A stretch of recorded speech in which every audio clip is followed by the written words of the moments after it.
What's going on, everybody? It's Hegy again, and this is the build that I've chosen to do for the 1 month. I got to level 93 and we died in the Tempest League due to a crash. My client crashed and I logged back in and I was dead. So we're gonna get a remake. We're gonna go Leap, Sweep, Two-Handed Marauder, and I just want to give you guys the update since you last saw me. There are a couple locations, mainly the Juggernaut Wheel, and I added life regen. Here's a melee fizz node, and here's a 3% mace node with 10 armor.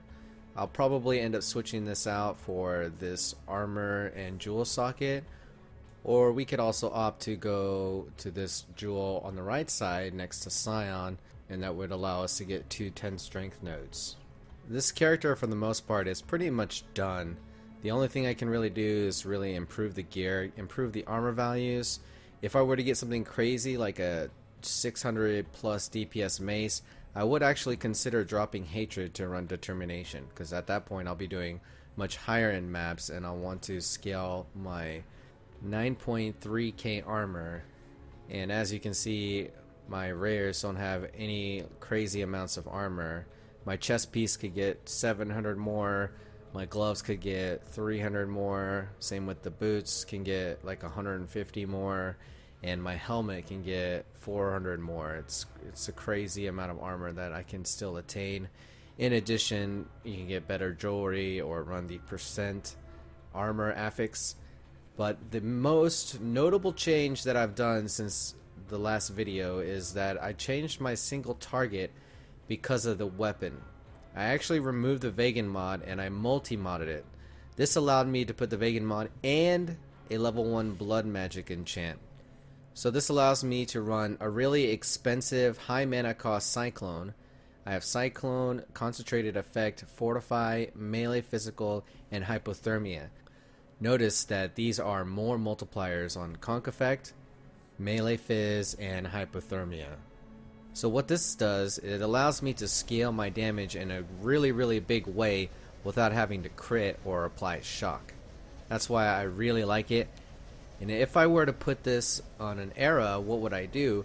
Well, I would kind of need a 6 link so that I could put blood magic as a 6 link, or I could just run Heavy Strike. Heavy Strike is great because it allows stun, it's cheap mana cost, and it leeches really hard. And it's very easy to run any map mods with that. Running Cyclone on mana is not very practical, but you can do it to an extent. Once you get into the reduced regeneration mods, you're gonna feel the effects of running it on mana and probably throw out blanks or auto attacks. Other than that, this build is gonna transition wonderfully into a crit stave build, and I'm gonna use, or I plan to use, Hegemony's era. Get myself 28% block chance, end up respecking it a bit, and I'll show you the Wukong era update video, and that is what I'm going to mimic, with the exception of doing it as a Marauder. So going over the defenses really quickly, I have 7 endurance charges, that's 76 Fizzmit on tooltip with my armor. I also have 500 life regeneration per second without the Enduring Cry buff. With Enduring Cry, it's 877 for 1.3 seconds. I'm also running Blood Rage, which allows me to get 1.2% life leech. Combined with 5 life gain on hit on the weapon, I heal at a very fast rate, even in no regen maps with Blood Rage up. As far as Fortify, that's attached to both my Cyclone and my Sweep, just so I have it up consistently. You can't afford to not have it up in a hardcore league. It's one of your major layers of defense. Now you're going to notice that I don't have to recast Enduring Cry. That's because it's fused with Endurance Charge on melee stun. This allows me to leap into packs with Blood Magic, faster attacks, Leap Slam, and it's important that Blood Magic is tied to it, because I can't just go around leaping and going because it's my main source of mobility. I don't have run speed on my boots, therefore any attack speed that I pick up allows me to get some pseudo movement speed through Leap Slam. So I need to be able to leap indefinitely without having to spend any mana. So that's very important. As far as cursing goes, I chose Enfeeble because it helps me deal with volatiles, corrupted blood, any kind of scary amount of magic damage or spell damage. It also reduces chaos damage, but I am chaos resist capped. I have positive 80, I have 5 over the cap in Merciless. So I'm not scared of any kind of chaos threat. And with my defenses, I've done double Jungle Valley bosses and there was no threat. Going forward into the 1 month, I think I'm going to go for the Celestial Justicar Divination card set, which gives you a 6-link Astral Plate. And I'm going to hope that I get 2k plus with Great Life and some resists.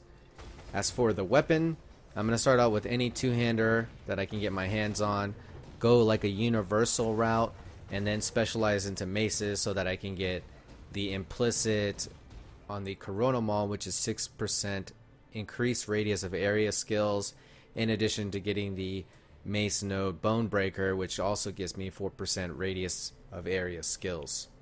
That covers most of the changes that I've made since level 90.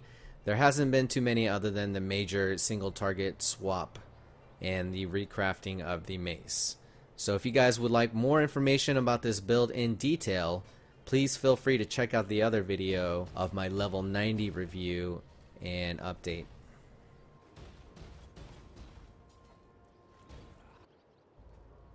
As always, we got to give you some gameplay. So we have a level 77 volcano map with magic monsters, increased AoE, monster damage, extra lightning, and bloodlines. Here we go.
For you tooltip warriors, my DPS is 33k on Cyclone and 32k on Sweep.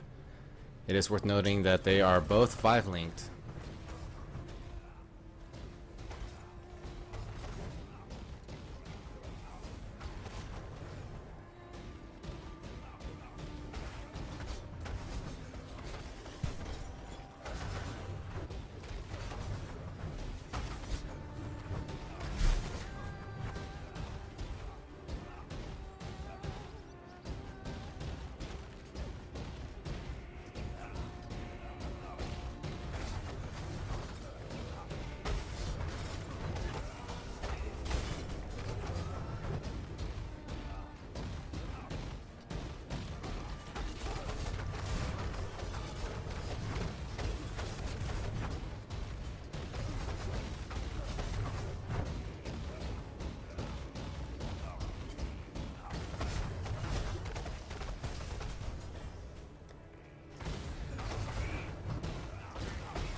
And thank you for watching.